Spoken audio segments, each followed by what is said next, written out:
discípulos de Cristo que al reino de los cielos le dieron su lealtad. Siervos que ante él se postran. Buenos días, amados hermanos. La gracia y la paz del Señor sea con todos ustedes. Me ha correspondido en este día esgrimir para ustedes un texto un tanto largo y además que es una narrativa histórica, lo cual lo hace un poco más complejo. Así que lo que me invade en este momento es el temor y el temblor, sabiendo que el primero que llegó y está sentado aquí en esta primera silla escuchando la predicación es quien inspiró esta palabra, es el mismísimo Señor Jesucristo, que está muy atento a cómo se está predicando su palabra. Por lo cual me humillo ante Él y ruego me asista en esta mañana para poder presentaros a vosotros el poderoso Evangelio de Jesucristo. Oremos. Amado Señor, gracias por tu infinita misericordia. Gracias por ser tan sencillo, tan humilde y tan humano. Gracias por venir a este culto, a escucharme, a escucharnos. Gracias por estar en nosotros, por estar entre nosotros, por estar con nosotros. Esta es, por excelencia, la promesa más grande que podemos encontrar en tus palabras de vida. He aquí, yo estaré con vosotros todos los días hasta el fin. Y esto es lo que nos da confianza, esto es lo que nos infunde aliento, saber que tú estás con nosotros, pero también hay un terror, también hay un temor, pues tú vives con nosotros y tú ves todo lo nuestro. Por eso, Señor, te ruego en tu misericordia, en tu gracia, que nos asistas a todos, porque seremos expuestos ante tus palabras de vida y esta palabra nos puede matar. Mas te rogamos hoy, Señor, que nos tengas misericordia y que por esta palabra que mata también nos des vida. Pues tu evangelio es el evangelio que salva, pero también es el evangelio que condenará a los que lo rechazaron. Por eso, Señor, te ruego que nos ayudes a mirar tu texto y a mirarte a ti en el texto, según tu misericordia para con nosotros. Padre, oramos a ti en el nombre de nuestro amado Salvador y Señor, Jesús de Nazaret. Amén y amén. Bien, amados hermanos, vamos a tomar el libro de los Hechos, el capítulo 5, en el pasaje que quedamos hace 8 días. Tomemos el versículo 12 y vamos a llevarlo hasta el versículo 42. Es un pasaje largo.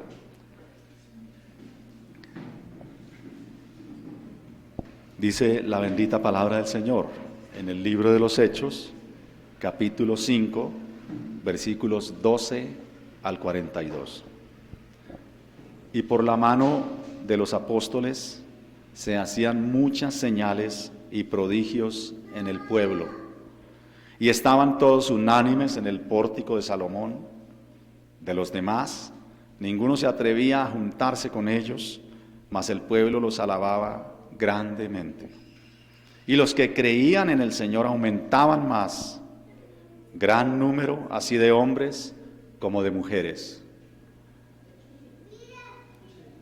Tanto que sacaban los enfermos a las calles y los ponían en camas y lechos, para que al pasar Pedro, a lo menos su sombra cayese sobre alguno de ellos. Y aún de las ciudades vecinas muchos venían a Jerusalén, trayendo enfermos y atormentados de espíritus inmundos, y todos eran sanados. Entonces, levantándose el sumo sacerdote y todos los que estaban con él, esto es, la secta de los saduceos, se llenaron de celos y echaron mano a los apóstoles y los pusieron en la cárcel pública. Mas un ángel del Señor, abriendo de noche las puertas de la cárcel y sacándolos, dijo: Id Y puestos en pie en el templo, anunciad al pueblo todas las palabras de esta vida. Habiendo oído esto, entraron de mañana en el templo y enseñaban.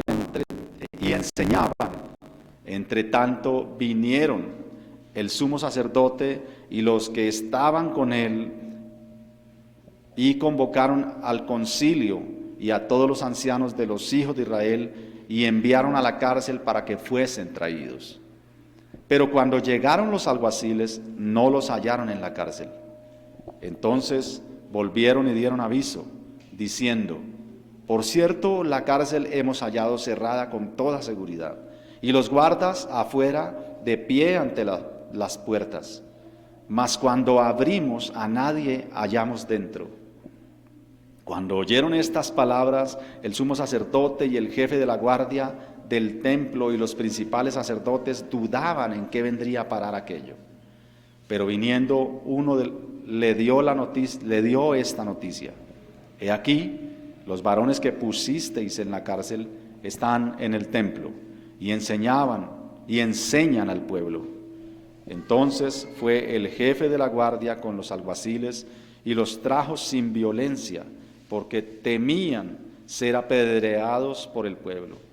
Cuando los trajeron, los presentaron en el concilio, y el sumo sacerdote les preguntó, diciendo: ¿no os mandamos estrictamente que no enseñaseis en este nombre?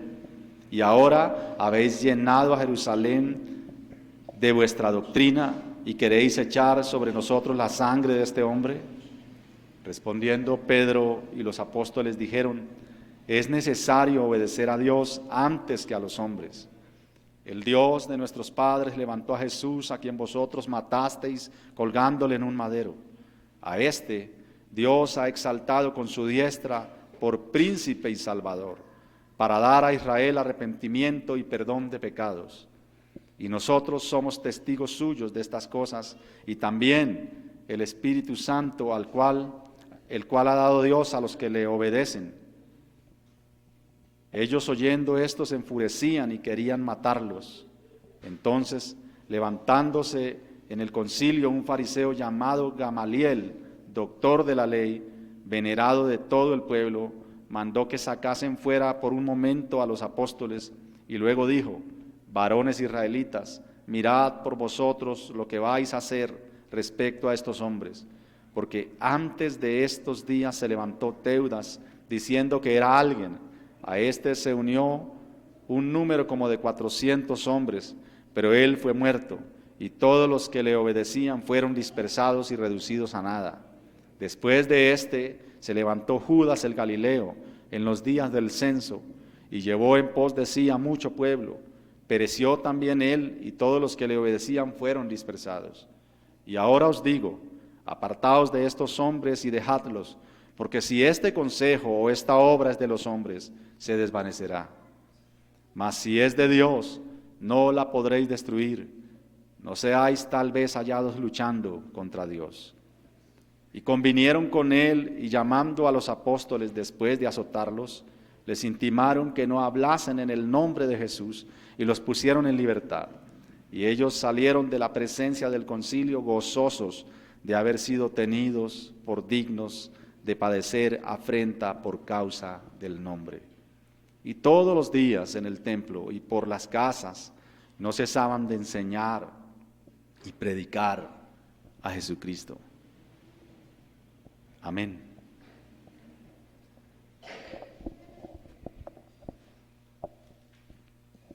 Amados hermanos, estamos exponiéndonos ante el libro que nos cuenta la maravillosa extensión del Evangelio.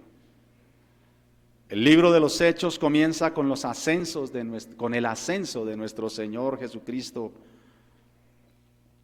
y termina con el encarcelamiento de Pablo en Roma, lo que podría haber sido en ese momento sinónimo de lo último de la tierra.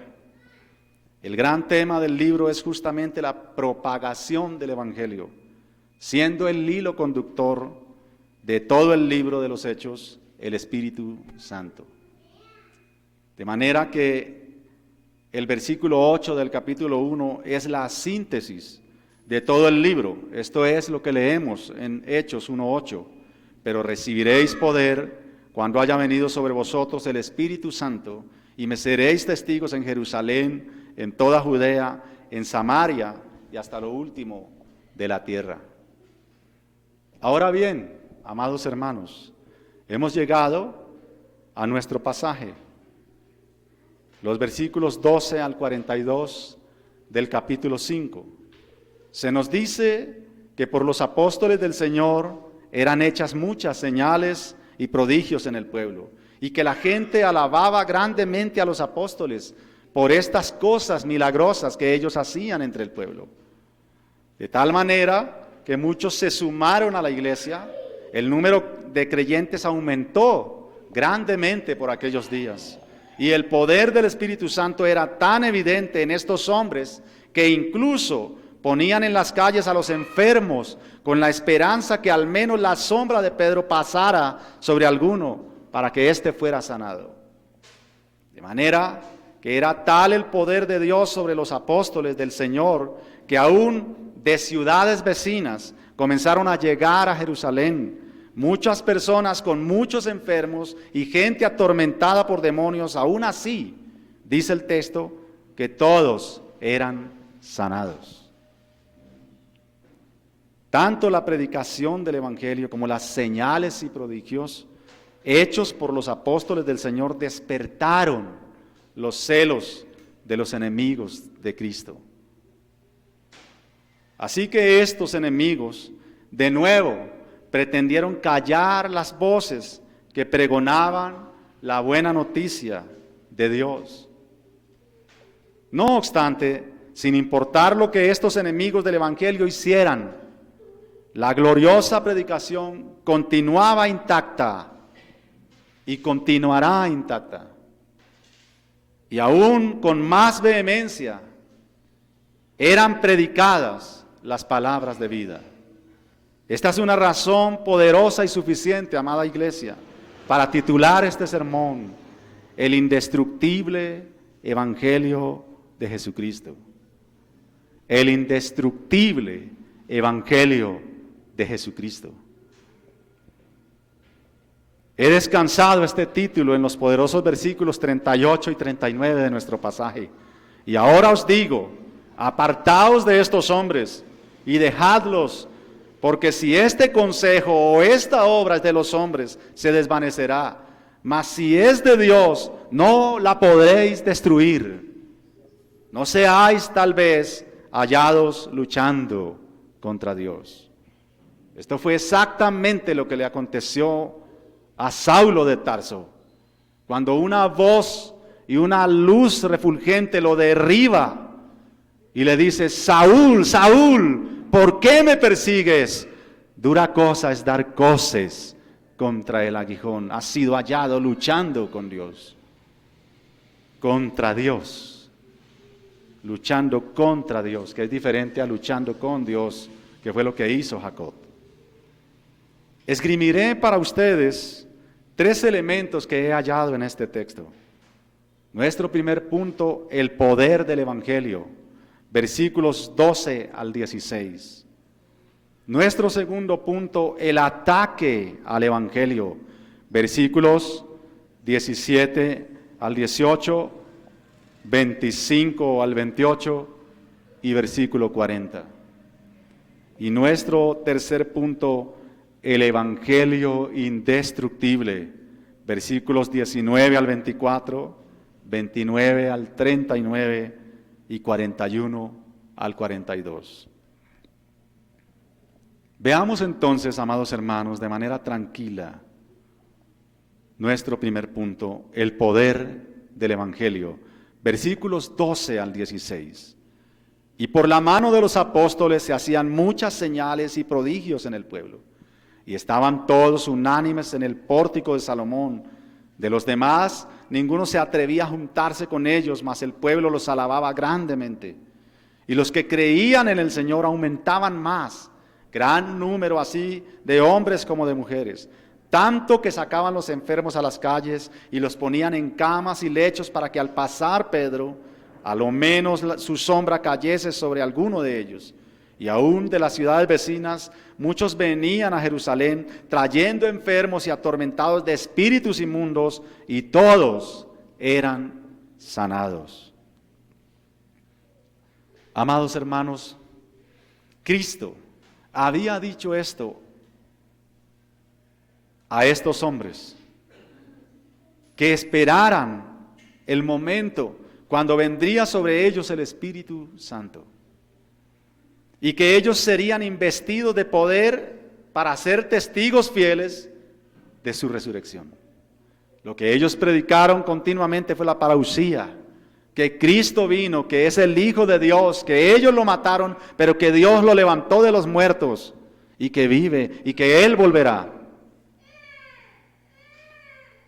Predicar el Evangelio no sería tarea fácil, amados, como no lo es todavía.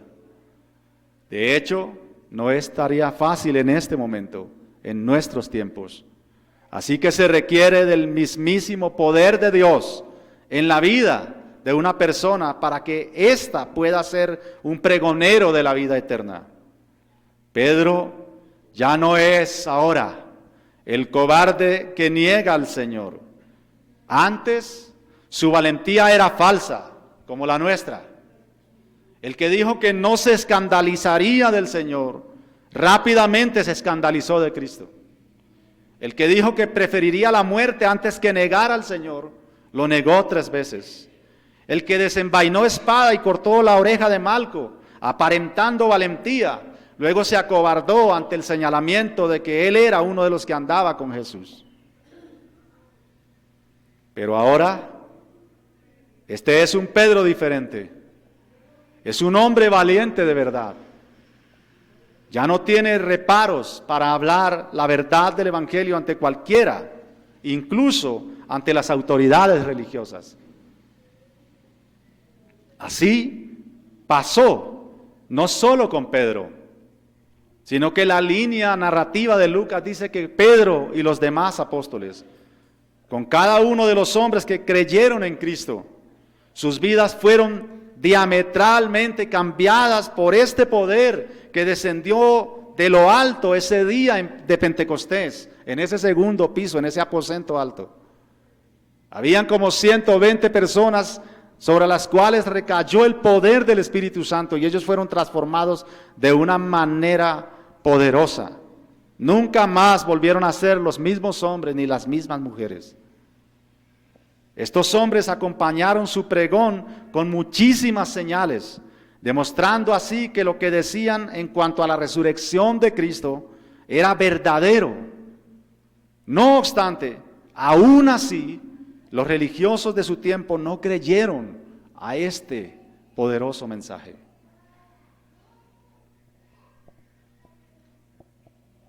Sin embargo, muchos del pueblo sí creyeron. Y sus vidas fueron transformadas por el poder del Evangelio. El Evangelio es dinamita pura, es el poder de Dios en acción. Por un lado, una acción de gracia, una acción de misericordia para salvar vidas. Las vidas de aquellos que reciben con ternura el Evangelio, de aquellos que lo creen.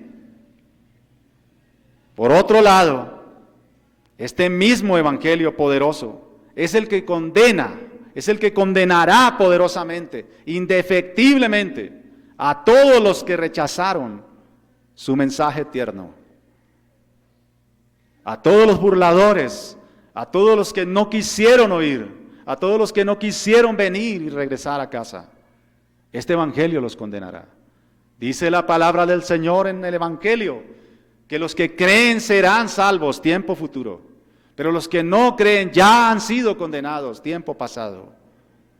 Ahora bien, hermanos, si bien es cierto que, aunque por el poder del Evangelio hay sanidades, hay milagros y hay liberación de demonios, su poder principalmente estriba en dar salvación de pecados, dar salvación de la ira de Dios. A todo aquel que cree, por la fe en ese Evangelio hemos sido salvados de Dios. Ya no caeremos en las manos airadas del Dios airado. Por la fe en el Evangelio hemos sido salvados por Dios. Son esas mismas manos que, aunque están airadas por el pecado de la humanidad, siguen teniendo ternura y misericordia para el pecador. Así que Dios ha dado la provisión en la cruz del Calvario, y por la fe en ese Evangelio seremos salvos de Dios y seremos salvos por Dios. Por la fe en el Evangelio hemos sido salvados para Dios. Así que el Dios que no nos condenó, ahora nos lleva a vivir a su casa. Ahora nos adopta como hijos. Hemos sido salvados de Dios. Hemos sido salvados por Dios y hemos sido salvados para Dios. Por la fe en el Evangelio de Dios. Este es el indestructible Evangelio de Jesucristo. Este es el poder del Evangelio. Ahora bien, hermanos, esto es lo que leemos en Romanos 1:16, porque no me avergüenzo del Evangelio, porque es poder de Dios, dinamita de Dios, dinamis de Dios, para salvación a todo aquel que cree, al judío primeramente y al gentil después. Luego, lo que leemos en Colosenses 1:11 al 14, fortalecidos con todo poder, conforme a la potencia de su gloria, para toda paciencia y longanimidad, con gozo, dando gracias al Padre que nos hizo aptos para participar de la herencia de los santos en luz, el cual nos ha librado de la potestad de las tinieblas y trasladado al reino de su amado Hijo, en quien tenemos redención por su sangre, el perdón de pecados. Este es el Evangelio. Así que el poder del Evangelio está dado para salvar al pecador mediante la fe en Jesucristo. Este es el principal mensaje del Evangelio. En esto consiste la buena noticia, en que siendo nosotros pecadores, Cristo murió por nosotros, lo que significa que la deuda penal que el pecador tenía para con Dios ha sido pagada. El pecador ahora solo tiene que creer, es decir, solo tiene que confiar en la perfecta obra de Cristo en la cruz. Él dijo, consumado es decir, la deuda ha sido pagada. Por supuesto, esto no le gusta al enemigo.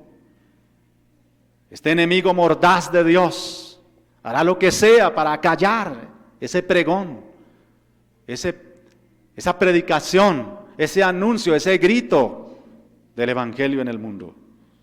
El mensaje del Evangelio es fastidioso. El mensaje del Evangelio es odioso a los oídos, enemistados con Dios. Así que la reacción del legalista, la reacción del religioso, la reacción del moralista fariseo, la reacción del humanista, será siempre un rechazo a la gracia. Debido a su corazón endurecido, ellos atacan a Cristo. Ellos persiguen a Cristo. Saulo, Saulo, ¿por qué me persigues? Sigue diciendo la voz. Esto nos lleva directamente a nuestro segundo punto. El ataque al Evangelio. Versículos 17 al 18, 25 al 28 y versículo 40. Entonces, levantándose el sumo sacerdote y todos los que estaban con él, esto es, la secta de los saduceos, se llenaron de celos y echaron mano a los apóstoles y los pusieron en la cárcel pública. Versículos 25 al 28. Pero viniendo uno les dio esta noticia: he aquí los varones que pusisteis en la cárcel están en el templo y enseñan al pueblo. Entonces fue el jefe de la guardia con los alguaciles y los trajo sin violencia, porque temían ser apedreados por el pueblo. Cuando los trajeron, los presentaron en el concilio, y el sumo sacerdote les preguntó diciendo: ¿no os mandamos estrictamente que no enseñaseis en ese nombre? Y ahora habéis llenado a Jerusalén de toda vuestra doctrina, y queréis echar sobre nosotros la sangre de ese hombre. Pero antes ellos habían gritado: su sangre sea sobre nosotros. Y ahora lo estaban negando. Todo el pueblo gritó: su sangre sea sobre nosotros. Y ahora lo negaban. Ahora ellos decían: y ahora quieren ustedes echar su sangre de ese hombre sobre nosotros. No, no fueron los apóstoles, fueron ellos mismos. Versículo 40. Y convinieron con él y llamando a los apóstoles, después de azotarlos, les intimaron que no hablasen en el nombre de Jesús y los pusieron en libertad. Amados hermanos, este ataque al Evangelio no es algo nuevo. No es algo que se diera en esos días. No es algo que se dio en los primeros siglos de la iglesia. No es algo que tan solo se ha dado en la China, Rusia comunista, ni en Rumanía. Hay un hombre llamado Richard Wurmbrand que ha escrito varios libros, entre ellos El mar desconocido. Estos también son tus hermanos y torturados por la causa de Cristo. Les recomiendo esos libros. Él estuvo acá en el Hotel Tequendama y se quitó la camisa y mostró 17 heridas, 17 cicatrices que le quedaron en el cuerpo por las torturas que sufrió en Rumanía, en cárceles comunistas, y todo su delito era predicar el Evangelio. Pero esta persecución no comenzó allá, en los tiempos de los apóstoles. El Evangelio desde el principio ha sido objetivo militar del enemigo de Dios. Se ha procurado por todos los medios que jamás viniera el Salvador. Desde Génesis podemos ver este ataque. Satanás engaña, 3:4. Entonces la serpiente dijo a la mujer, no moriréis. Caín mata a su hermano, 4:8. Y dijo Caín a su hermano Abel, salgamos al campo, y aconteció que estando ellos en el campo, Caín se levantó contra su hermano Abel y lo mató. Faraón después, años más tarde, mata a los niños, Éxodo 1:22. Entonces Faraón mandó a todo su pueblo diciendo, echad al río a todo hijo que nazca y a toda hija preservad la vida. Más tarde Amán quiso destruir a los judíos, el pueblo del cual vendría el Mesías, el Salvador del mundo. Esther 3:6, pero tuvo en poco poner mano a Mardoqueo solamente, pues ya le habían declarado cuál era el pueblo de Mardoqueo, y procuraba a Amán destruir a todos los judíos que habían en el reino de Asuero, al pueblo de Mardoqueo, de donde es descendiente directo el Señor Jesucristo. Herodes mata a los niños. Mateo 2:16. Herodes entonces, cuando se vio burlado por los magos, se enojó mucho y mandó matar a todos los niños menores de 2 años que había en Belén y en todos sus alrededores, conforme al tiempo que había inquirido de los magos. Y ahora, en este pasaje, en nuestro pasaje, estos quieren destruir la iglesia. Versículo 18, y echaron mano a los apóstoles y los pusieron en la cárcel pública.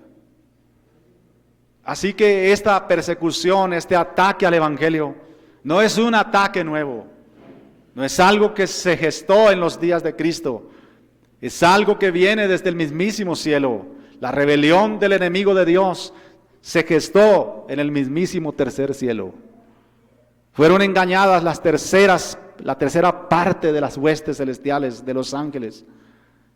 Y esa tercera parte fue lanzada, fue desechada, pero no hubo para ellos redención. Más tarde Dios, en su eterno consejo y en su eterno plan y en su determinada sabiduría, crea para sí una humanidad. Un hombre que es a su imagen y a su semejanza. Y lo pone a gobernar en un mundo perfecto. Allí no había calor ni había frío. Allí no había necesidad. Los árboles, las frutas, el agua, todo es perfecto, todo era perfecto. Todo era bueno y bueno en gran manera.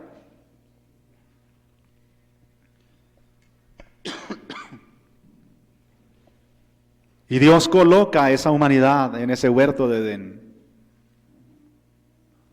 Y lo coloca para que sirva, para que disfrute, para que viva plenamente en comunión con Dios. Pero ya había un ataque que viene desde el cielo mismo, desde los mismos intestinos del lugar celestial. Allí el maligno estaba, allí el maligno se revela, y luego en Edén el maligno engaña. Y este hombre, esta mujer que Dios pone en Edén, caen. La consecuencia de esto es que nosotros somos una raza caída, una raza que lleva el pecado en su sangre, en sus genes, una raza que genéticamente es pecadora, una raza que lo único que sabe hacer bien es pecar. Por tanto, es necesario, pecador, que tu naturaleza sea cambiada. Es necesario que nazcas de nuevo. Es necesario que tu corazón de piedra sea quitado y te sea dado un corazón de carne, un corazón que se enternezca con las palabras de Dios. Hermanos, ahora mismo la iglesia está siendo atacada. La iglesia ha pasado por 2 ataques que son la estrategia del mismísimo infierno. Primero, la iglesia fue perseguida. Siglos más tarde, la iglesia es seducida. Y muchos son arrastrados por tales seducciones. Es mucho más peligroso la seducción que la persecución. La persecución depura a la iglesia, la persecución deja a los verdaderos creyentes, pero la seducción mezcla.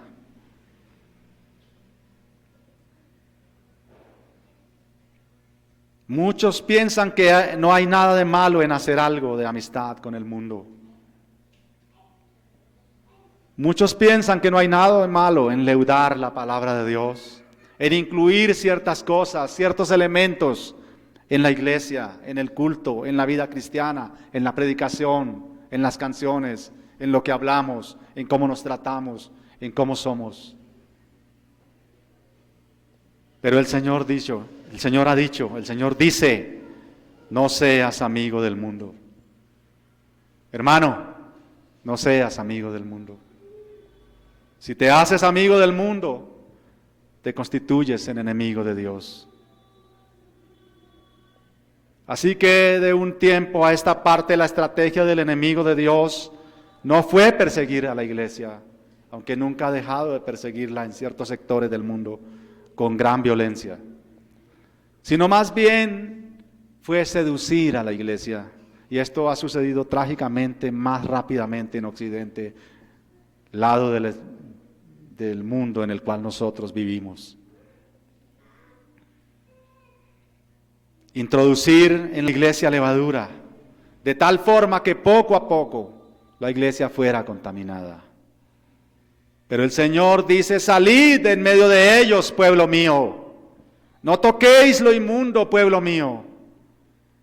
Estos son aquellos de los cuales Judas dice han caído o han cogido el camino de Balaam.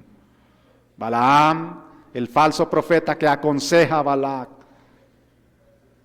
para que las hijas de los rebeldes, las hijas del pueblo inicuo, se mezclaran con los hijos de Dios, de tal forma que hubiera contaminación, y esto se logró. Por lo tanto, el pueblo de Israel fue llevado cautivo años más tarde. Pero Judas no tiene ningún problema en denunciarlos, en decir que para ellos está reservado el mismísimo sótano del infierno, porque ellos han seguido el camino de Balaam, aquellos que predican mentiras y que desvían al pueblo de Dios de la verdad eterna del Evangelio. Judas tuvo la necesidad de escribir a la iglesia para compartir algo de nuestra común salvación, de nuestra común fe. Él quería hablar de salvación, él quería hablar del amor de Dios, él quería hablar de lo precioso que fue la cruz de Cristo. Pero la necesidad más apremiante en ese momento fue que muchos habían entrado encubierto, la iglesia estaba siendo seducida, que muchos tenían púlpito en la iglesia y no eran palabra de Dios, no eran hombres de Dios, no eran santos, no eran salvos, no eran verdaderos redimidos. Así que el llamado fuerte de la carta de Judas es a contender ardientemente por la fe que una vez ha sido dada a los santos. El Señor entonces llama fuertemente a la iglesia a salir de en medio de la contaminación. Él dice: pueblo mío, conviértanse en ellos a ti y no te conviertas tú a ellos. Amado hermano, los hombres de nuestro pasaje fueron valientes porque ellos estaban llenos del Espíritu Santo. Esta fue la razón por la que pudieron resistir. El Señor dice: no es con tu fuerza, no es con tu sabiduría, no es con estrategias humanas, no es con inteligencia humana, es con mi Espíritu, dice el Señor. Y estos hombres pudieron resistir hasta la muerte, hasta la sangre. Estos que habían sido cobardes, estos que dejaron solo al Señor, estos que lo negaron, ahora dieron su vida, dieron su sangre, porque eran llenos del Espíritu Santo. Esta fue la razón de su valor. Pudieron resistir todo ataque sin desmayar. Incluso entregaron sus vidas como valientes soldados de Cristo. Ellos nos dejaron un ejemplo de valor incalculable. Fueron pregoneros de la buena noticia. Y entregaron sus vidas, sellaron sus testimonios con sangre. Después, siglos más tarde, otros hombres que pasaron a la historia y los conocemos hoy como los padres de la iglesia, fueron perseguidos, sufrieron martirio y muchos de ellos también sellaron con sangre sus testimonios. Hay una película que está rondando hoy en internet, la cual quiero recomendar, se llama La locura de Dios. Tiene que ver con lo que estoy hablando. Hombres que sellaron con sangre su testimonio. El punto es, amados hermanos, que no importa cuál sea el tiempo o la situación geográfica en que nos encontremos, el Evangelio de Jesucristo y Cristo al cual predicamos siempre será atacado por este sistema antidios. Así que, hermanos, nuestro llamado es al valor, a la confianza en Cristo. Sigamos predicando por doquier, hermanos. Sigamos sembrando esta buena semilla de Dios. Pronto los campos estarán listos para la siega, hermanos. Cristo viene. Y nosotros habremos de cosechar el fruto de la victoria. Escuchemos las palabras de Pablo cuando ya estaba próximo a ser sacrificado. Esto es lo que le dice a Timoteo: porque no nos ha dado Dios espíritu de cobardía, sino de poder, de amor y de dominio propio. Por tanto, no te avergüences de dar testimonio de nuestro Señor. No te avergüences incluso de dar testimonio de mí, preso suyo, sino participa de las aflicciones por el Evangelio, según el poder de Dios. Hermano, ¿a qué le temes? ¿Por qué te da miedo hablar donde estás? Levanta tu voz como soldado valiente y predica el Evangelio donde estás. Predícalo con poder, con fuerza, con autoridad, con propiedad, con confianza en Cristo. Y luego, en el sermón a los hebreos, esto es lo que leemos en 10:39. Pero nosotros no somos de los que retroceden para perdición, sino de los que tienen fe para preservación del alma, puesto que nosotros no somos de los que retroceden. Hebreos 10:39. Hermanos, si este punto es el ataque al Evangelio, no debemos olvidar que nuestro primer punto fue el poder del Evangelio. De modo que no importa cuánto sea atacado, siempre el Evangelio saldrá victorioso. Esto, por supuesto, nos lleva directo a nuestro tercer punto: el Evangelio indestructible. Versículos 19 al 24, 29 al 39 y 41 al 42. El Evangelio indestructible que sella este punto y encaja perfectamente en nuestro título, el indestructible Evangelio de nuestro Señor Jesucristo. Versículos 19 al 24, mas un ángel del Señor abriendo de noche las puertas de la cárcel y sacándolos dijo, id y puestos en pie en el templo anunciad al pueblo todas las palabras de esta vida. Habiendo oído esto, entraron de mañana en el templo y enseñaban. Entre tanto vinieron el sumo sacerdote y los que estaban con él y convocaron al concilio y a todos los ancianos de los hijos de Israel y enviaron a la cárcel para que fuesen traídos. Pero cuando llegaron los alguaciles no los hallaron en la cárcel. Entonces volvieron y dieron aviso, diciendo, por cierto, la cárcel hemos hallado cerrada con toda seguridad, y los guardas afuera de pie ante las puertas. Mas cuando abrimos, a nadie hallamos dentro. Cuando oyeron estas palabras, el sumo sacerdote y el jefe de la guardia del templo y los principales sacerdotes dudaban en qué vendría a parar aquello. Versículos 29 al 39. Respondiendo Pedro y los apóstoles dijeron, es necesario obedecer a Dios antes que a los hombres. El Dios de nuestros padres levantó a Jesús, a quien vosotros matasteis, colgándole en un madero. A este Dios ha exaltado con su diestra por príncipe y salvador, para dar a Israel arrepentimiento y perdón de pecados. Y nosotros somos testigos suyos de estas cosas. Y también el Espíritu Santo, el cual ha dado Dios a los que le obedecen. Y ellos, oyendo esto, se enfurecían y querían matarlos.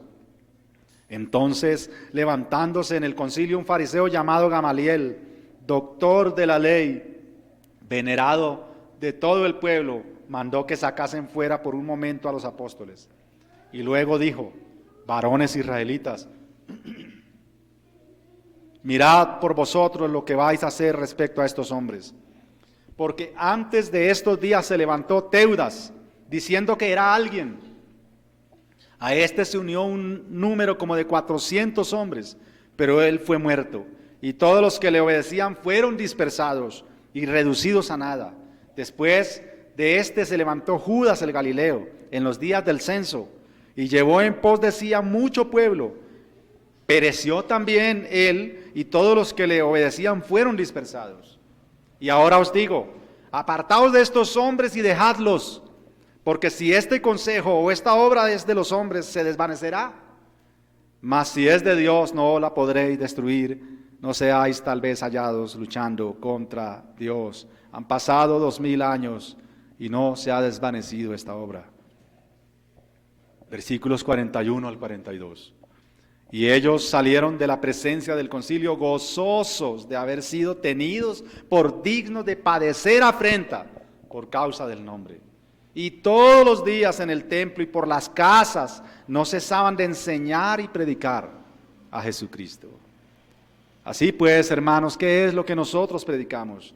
Predicamos a Cristo todos los días sin cesar.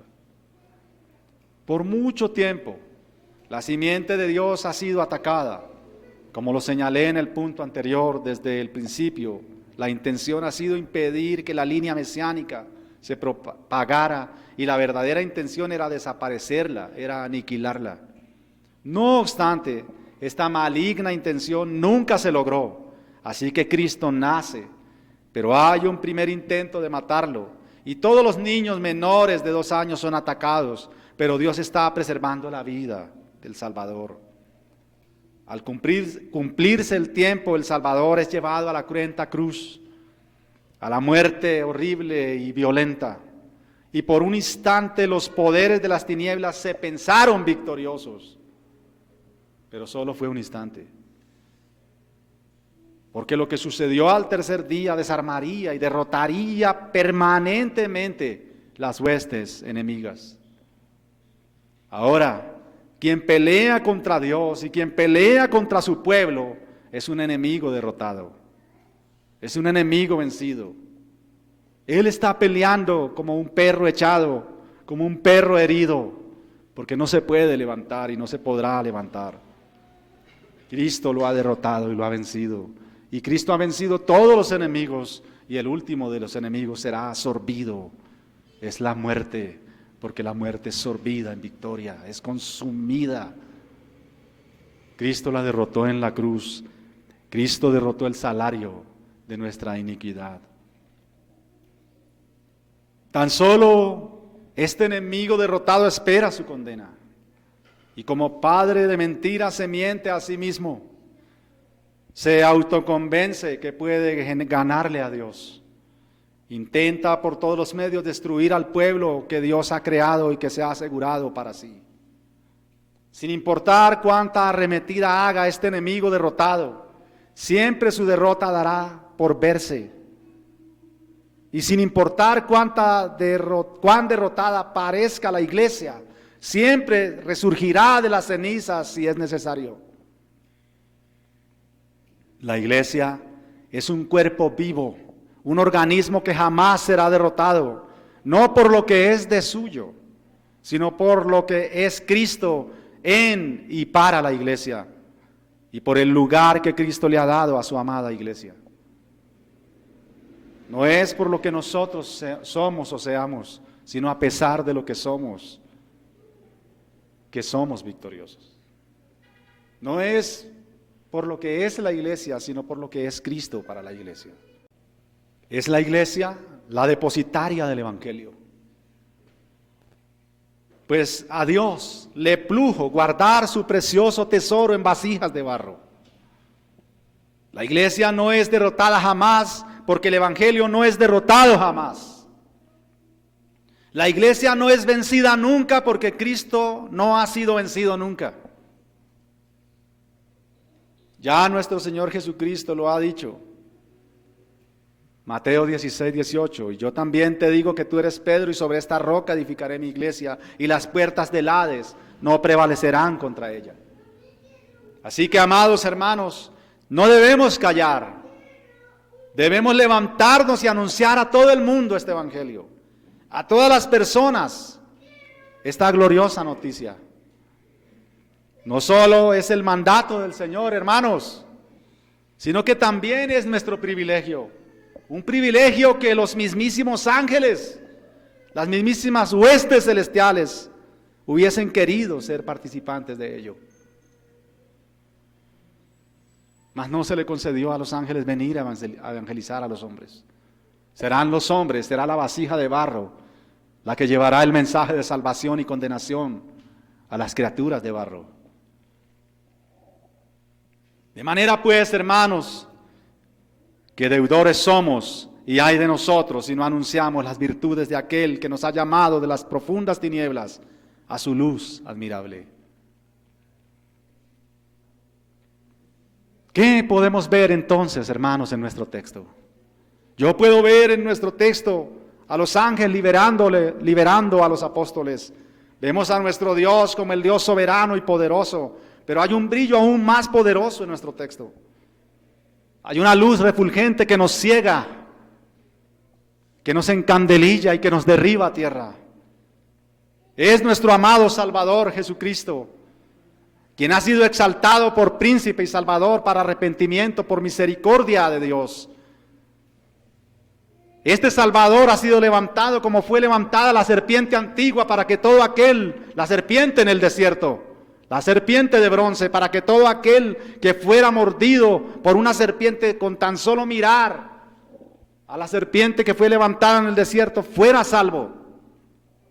Y Cristo es esa serpiente de bronce que se levantó en el desierto, es esa peña que fue golpeada por Dios y de la cual salieron aguas de salvación. Cristo es el maná que descendió del cielo. Y Él es el que está brillando, porque vino como un siervo, pero Dios lo levantó por príncipe de todos los pueblos y por salvador de todos los de la fe. El poder del evangelio no puede ser derrotado jamás. Amados hermanos, Es de sumo gozo sufrir afrentas por causa de Cristo. Nosotros debemos obedecer a Dios antes que a los hombres. Es necesario predicar sin ningún temor el verdadero evangelio de Jesucristo. Solo predicamos a Cristo y a este crucificado y resucitado. No nos ocupamos en nada más. Así que, hermanos, finalmente, todo este gran texto que hemos leído hoy, sobre el cual hemos pensado, es un llamado poderoso al pecador. Escúchame bien, pecador. Te he anunciado al Salvador, te he mostrado que hubo hombres en la antigüedad que creyeron en Él, que dieron su vida por Él, que fueron testigos oculares de los hechos históricos, de la muerte y resurrección de Cristo.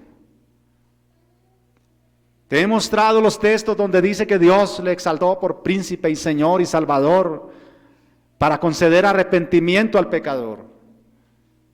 Escúchame, tú no debes salir hoy de aquí sin arrepentimiento y fe en Jesucristo, sin mirar a aquel que está levantado, que se levantó en la cruz, que fue sepultado y que se levantó de la tumba victorioso, dejando al enemigo derrotado por siempre. No debes rechazarle hoy, porque si lo rechazas no quedará ninguna manera más de poderte salvar y seguirás pecando eternamente en la condenación en el infierno. Nunca podrás salir de allá, porque allá seguirá tu pecado. No podrás ser redimido de alguna manera, no hay otra redención. He puesto delante de ti la muerte y la vida. Mirad pues bien a quién escoges hoy. Ven, pecador, vuelve a casa. Ven a los brazos del Salvador. Vuélvete un predicador como yo. Vuélvete uno que anuncia por las calles esta salvación grande. Te digo, pecador, pronto es tarde. Tienes que arrepentirte hoy. Hazlo de corazón y hazlo ya. Oremos. Padre, gracias por tus misericordias para conmigo y para con esta gente que me has puesto para que les predique hoy. Gracias, Señor. Gracias por llamarnos una vez más al arrepentimiento, a tus pies, a la fe, a la vida cristiana. Bendito seas, Señor. Concede arrepentimiento al pecador, y mira al pecador que está orando en este momento, que está suplicando, que está entendiendo que se va a ir al infierno, que necesita a Cristo urgentemente. Oh Señor, estos hombres murieron para predicar eso. Estos hombres se sintieron gozosos cuando los azotaron, porque no les importaba. Ellos no eran masoquistas, ellos estaban mirando la salvación. Ellos estaban gozosos no por los golpes, sino por la dignidad que significó ser participante de tu dolor. Bendito seas. A ti la gloria y el honor y la alabanza. Danos luz, alumbra este texto, porque yo soy insuficiente para explicarlo, Señor. Solo tú puedes darnos la verdadera comprensión del sentido de lo que leímos hoy. Y solo tú puedes darnos vida al hallar ese sentido. Haz que Cristo brille en el texto para nosotros. Bendito seas, mi Salvador. En Cristo Jesús, Señor nuestro. Amén.